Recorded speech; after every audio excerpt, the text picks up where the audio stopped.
Viewer discretion is advised.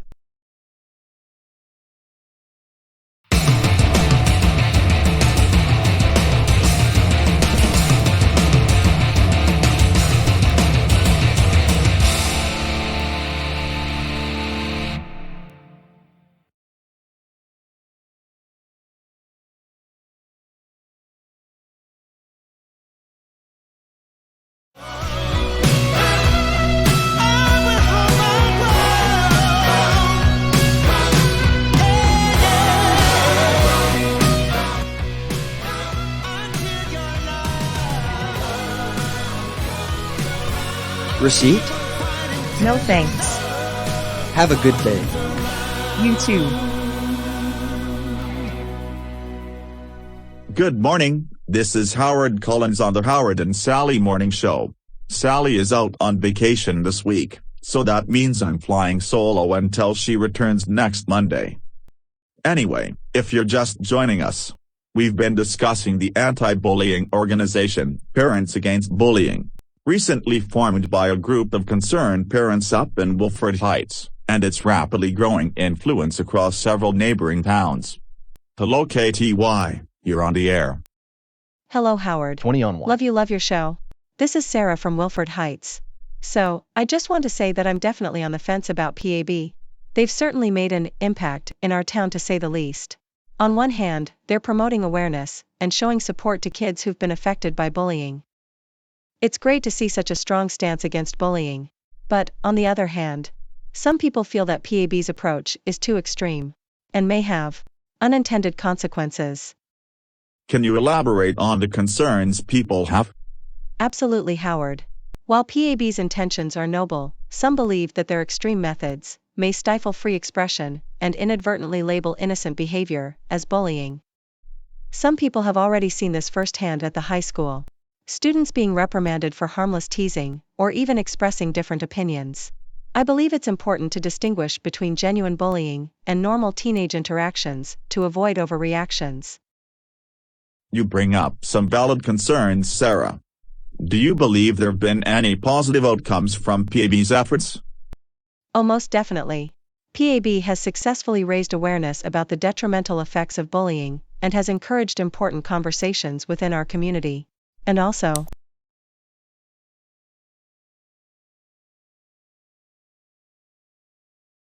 you sure you want to be listening to that? Just background noise. So is the blues station. No matter. Listen, it's kinda slow right now. Why don't we take a break? All right.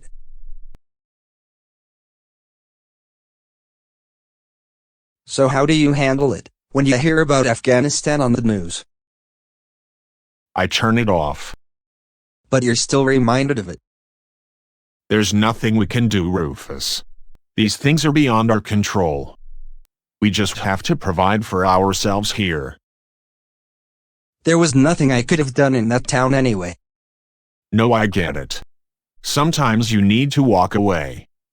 I got out because they didn't think I was fit enough to continue serving after the... Well, never mind. It was a long time ago.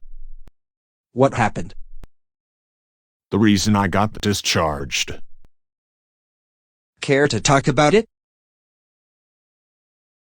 I never told anyone about it, Rufus. It's not a pleasant thing. I told you about me. I know you did. But we both know that words don't always make things better. Flint, listen. Words don't fix things. They can't change what's already happened. But talking can help. Why don't we both give it a try? I know that ain't you talking. No, it's Paul. He told me that. I thought you said he was pathetic and didn't know anything. I misjudged him. He's not a bad kid. I'm glad you finally learned that lesson. What lesson?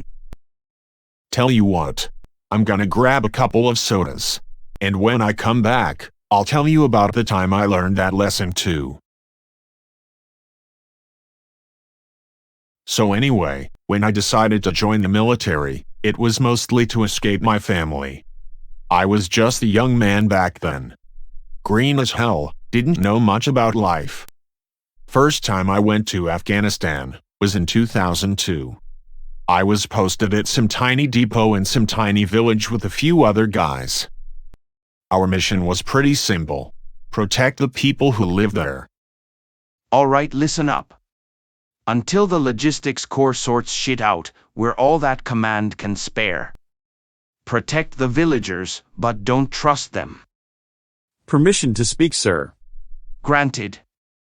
Why don't we trust them? This is a different culture.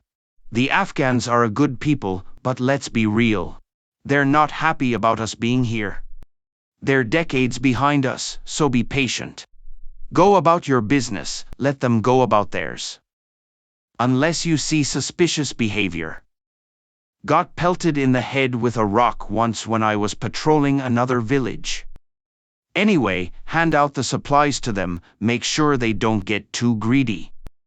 And then if all goes to plan, we should be back at the barracks by next week. Dismissed.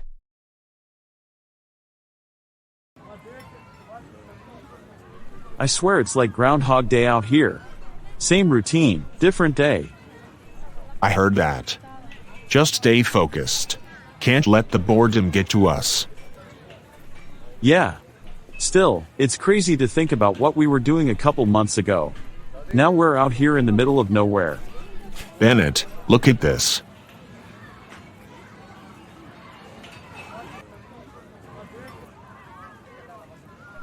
Careful. He could be a suicide bomber. Suicide bomber? They wouldn't do that to children. Would they? You want to find out?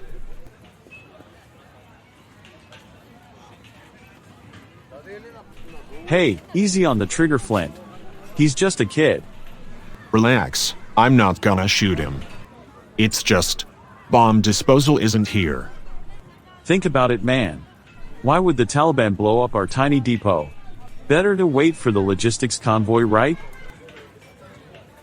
I see your point.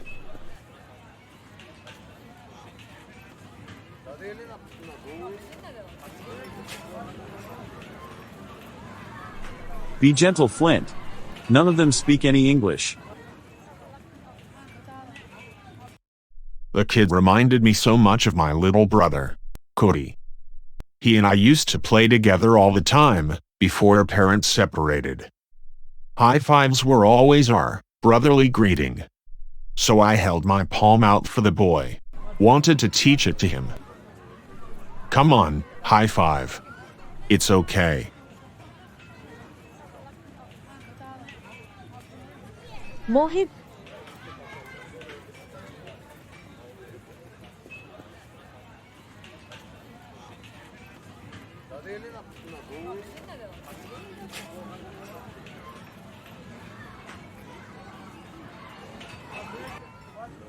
Looks like you made a new friend. I guess so. That night, my buddy gave me a toy bouncy ball he carried with him. For Mohib, of course. The next day, I waited until I was off duty to go look for him.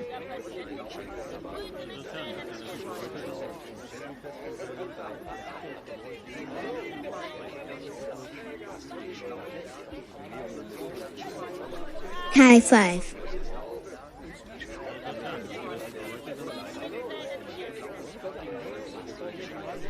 Oh, I have something for you. Look at this. Have you played catch before? Like this. Very good. Now, throw it back to me. Mohib.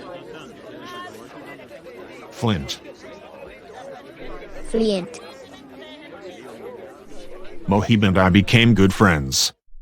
Just having him there made that village not as scary as it could have been.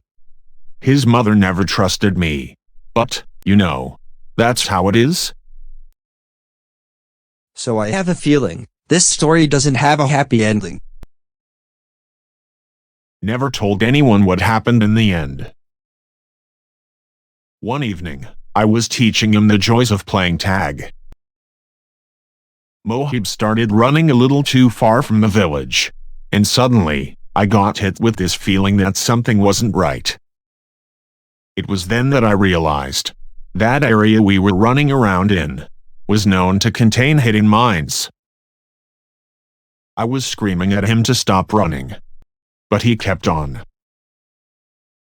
It was by God's grace that I actually managed to catch up to him. And that's when I heard the beep.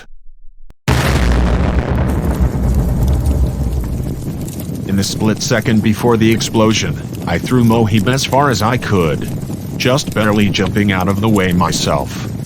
And all I could do was hope he was safe.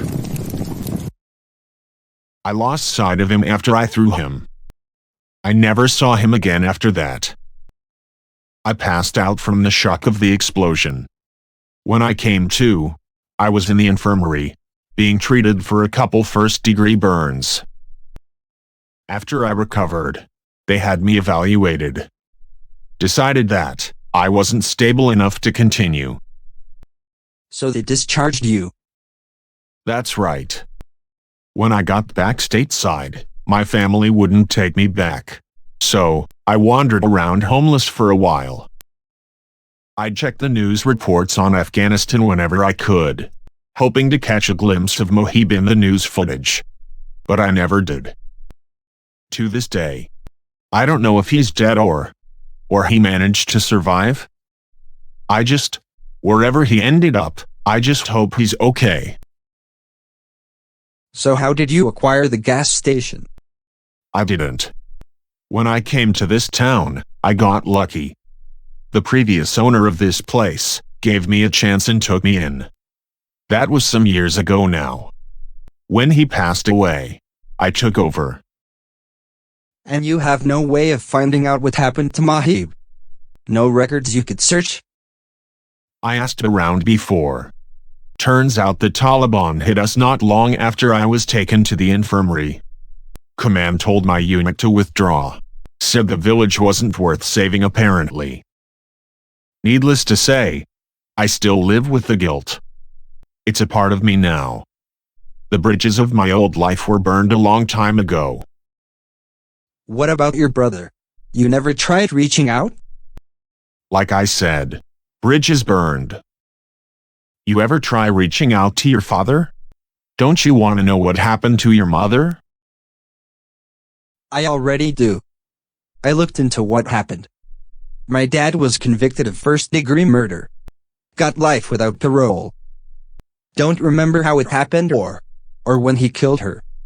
Even though they did ask. I just couldn't tell them. Just like you, I fucked up. And that's the end of it. Bridges burned. That's why I left Wilford Heights for a second time. Sometimes, that's what you gotta do. Let people live their lives, while we try to build new ones. I guess. But still, something doesn't sit right with it. We all have our regrets. Can't change what we did before. We can only keep going forward. So to answer your question, that's how I do it. I just keep moving forward. You were right though. It was good to talk about it. Maybe Paul and that friend of his had a point after all. Let's head back inside.